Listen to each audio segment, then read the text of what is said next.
श्री गणेशाय नमः, श्री सरस्वती नमः, श्री कृष्णाय नमः। देखिए, आज आपको श्रीमद्भागवत महापुराण के 10वें स्कंद का 79वां अध्याय श्रवण कराता हूँ। आप प्रेम से मन लगाकर श्रवण कीजिए। 79 अध्याय में बलवल को बदीराम बहुरी तीर्थ यात्रा करी, जहाँ जहाँ शुभधाम। श्री सुखदेव जी बोले कि हे भरत वंशावतंस परीक्षित, इसके उपरांत जब अमावस्या व पूर्णमासी पर्व आया तो धुरी वर्षा सहित अत्यंत भयानक प्रचंड पवन चलने लगा और चारों ओर से रात की सी दुर्गंध आई। इसके पीछे बलवल दैत्य की हुई विष्ठा और मूत्र की वर्षा यज्ञशाला में होने लगी। फिर त्रिशूल हाथ में लिए वह बलवल भी दिख पड़ा, टूटे हुए अंजन के ढेर के समान बड़े शरीर वाला, तपे तांबे सी लाल शिखा, दाढ़ी मूछ वाला और भ्रकुटी से डरावने मुख वाले उस दैत्य को देखकर बलदेव जी ने शत्रु की सेना के विदीर्ण करने वाले मुसल को स्मरण कर दैत्यों को मारने वाले हल का स्मरण किया। इसके उपरांत पार्षद रूप हल मुसल आप ही आकर उपस्थित हो गए। आकाश में विचरने वाले बलवल को हल के अग्रभाग से खींच और अत्यंत क्रोध में भरकर महात्मा बलदेव जी ने ब्रह्मद्रोही बलवल के माथे में मुसल मारा। उसके लगते ही माथा फूटने से बलवल रुद्रवमन करता हुआ वज्र के मारे गेरू के पर्वत समान पृथ्वी में गिर पड़ा। तब मुनीश्वरों ने बलदेव जी की स्तुति कर सफल आशीर्वाद दे। जैसे बड़भागी देवता लोगों ने वृत्रासुर के मारने वाले देवराज इंद्र का अभिषेक किया था, उसी प्रकार बलदेव जी का अभिषेक किया। लक्ष्मी के निवास कोमल कमलों की वैजयंती माला और दिव्य नीलांबर धोती उपरना और अनेक प्रकार के आभूषण उन मुनियों ने महात्मा बलदेव जी को दिए। इसके उपरांत मुनियों से आज्ञा पाकर बलदेव जी ब्राह्मणों को संग ले कौशिकी नदी में आके स्नान कर जिस सरोवर से सरयू निकली हैं वहाँ गए और सरयू प्रवाह के किनारे किनारे हो प्रयाग में आकर स्नान व देवादिकों का तर्पण कर पुलह ऋषि के आश्रम हरि क्षेत्र को गए। वहाँ से गोमती और गंडकी तथा विपाशा व शोण नदी में स्नान कर बलदेव जी गया तीर्थ में गए और वहाँ से पितरों का पूजन कर गंगा और समुद्र के संगम में पहुँचे।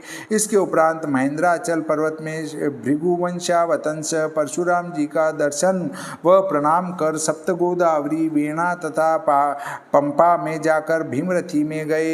इसके उपरांत स्वामी कार्तिक का दर्शन कर जहाँ पर भगवान महादेव जी विराजते हैं ऐसे श्री शैल पर्वत को गए और द्रविड़ देशों में परम पवित्र वेंकट पर्वत का दर्शन कर काम कोशनीपुरी में गए। फिर कावेरी में स्नान कर बड़े पवित्र और जहाँ नित्य हरि विराजते हैं ऐसे श्री रंग नाम विख्यात स्थान को गए। वहाँ से ऋषभादि पर्वत हरि क्षेत्र में आकर दक्षिण मथुरा में जाकर फिर बड़े पापों के नाश करने वाले सेतुबंध रामेश्वर को गए। वहाँ जाकर हलायुध धारण करने वाले बलदेव जी ने 10,000 गायें ब्राह्मणों को दान किया। पीछे कृतमाला और ताम्रपर्णी नदियों में होकर मलयाचल पर्वतों पर गए। वहां जाकर विराजमान अगस्त्य मुनि की नमस्कार पूर्वक स्तुति की। फिर अगस्त्य जी से आशीर्वाद और आज्ञा पाकर बलदेव जी ने दक्षिण देश में समुद्र के तट पर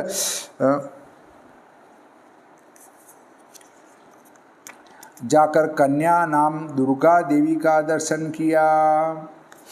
यहाँ एक शंका उत्पन्न होती है कि बलदेव जी सब तीर्थों में गए परंतु काशी को और उज्जैन को क्यों नहीं गए। काशी और उज्जैन के जो आसपास तीर्थ उनको गए, फिर क्या कारण जो दोनों मोक्षदायक तीर्थों को छोड़ दिया।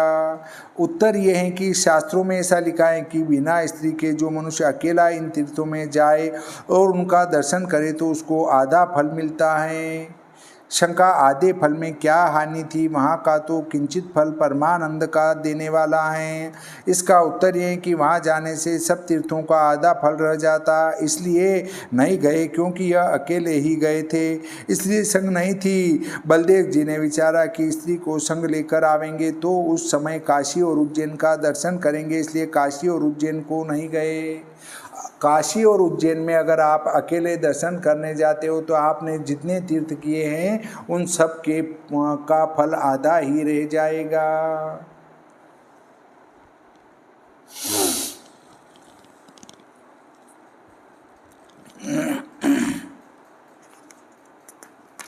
इसके पीछे फाल्गुन अनंतपुर में जाकर जहाँ विष्णु भगवान सदा विराजते हैं, ऐसे श्रेष्ठ पंचाप्सरस नाम सरस में स्नान कर 10,000 गायों का संकल्प किया। वहाँ से चलकर भगवान बलदेव जी केरल और त्रिगर्त देश में ही धुर्जटी शीर से नित्य सन्निहित गोकर्ण नाम शिव क्षेत्र में गए। वहाँ से आर्य द्वीपवामिनी देवी का दर्शन कर शूर्पारक क्षेत्र में आए। वहाँ से ताप्ती और पयोष्णी नदी में 2 दंडकारण्य में आए जहाँ माहिष्मतीपुरी हैं। वहाँ पहुँच रेवा नदी पर गए। फिर मनु तीर्थ में आचमन कर प्रभास क्षेत्र में आए। तब कौरव और पांडवों के संग्राम में सब क्षत्रियों का नाश हो गया।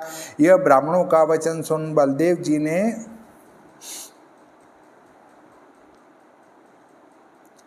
अपने मन में जान लिया कि पृथ्वी का भार उतर गया। यादवों को आनंद देने वाले बलदेव जी संग्राम में गदाओं से युद्ध करते भीमसेन और दुर्योधन को समझाने के लिए कुरुक्षेत्र को गए। राजा युधिष्ठिर, नकुल, सहदेव और श्री कृष्णचंद्र व अर्जुन बलदेव जी को आया हुआ देख प्रणाम कर पूछने लगे कि हे बलदेव जी, आप कहाँ कहाँ हो आए। यह कह कर चुप हो गए। इसके उपरांत क्रोध में भरे एक को एक जीतना चाहे चित्र विचित्र मंडलों में फिरते भीमसेन और दुर्योधन को देख बलदेव जी कहने लगे, हे राजा दुर्योधन और भीमसेन, तुम दोनों शूरवीर हो और समान तुम्हारा बल है। भीमसेन में कुछ बल अधिक हैं, दुर्योधन में दांव पेंच अधिक है, यह मैं जानता हूँ। इसलिए बराबर पराक्रम वाले तुम दोनों के बीच में एक की कभी जीत हार न होगी। इस कारण इस निष्फल युद्ध को शांत करो।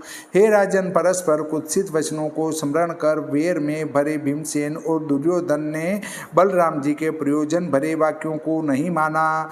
भीमसेन और दुर्योधन का पिछला कर्म ऐसा ही है, यह जानकर बलदेव जी द्वारकापुरी में आए और वहाँ प्रसन्न मन हो उग्रसेन आदि यादवों से मिले।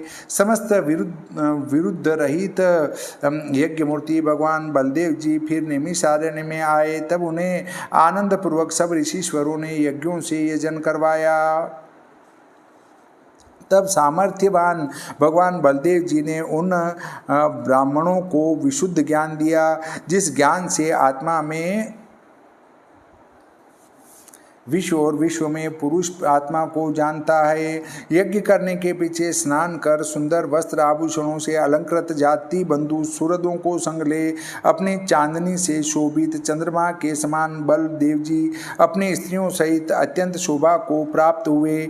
बलवान अनंत अप्रमेय अर्थात प्रमाण करने में न आवे माया से मनुष्य रूप धारण करने वाले बलदेव जी के अनेक लीला और चरित्र हैं। हे भारत, अद्भुत कर्मकारी अनंत बलदेव जी के कर्मों को जो पुरुष सायंकाल अथवा प्रातः काल के समय स्मरण करेगा वह श्री कृष्णचंद्र का अत्यंत प्यारा होगा। श्रीमद्भागवते महापुराणे दशम स्कंधे उत्तरार्धे भाषाटिकायां बलदेव तीर्थ यात्रा निरूपणम नामेको नाशीतितमो अध्यायः।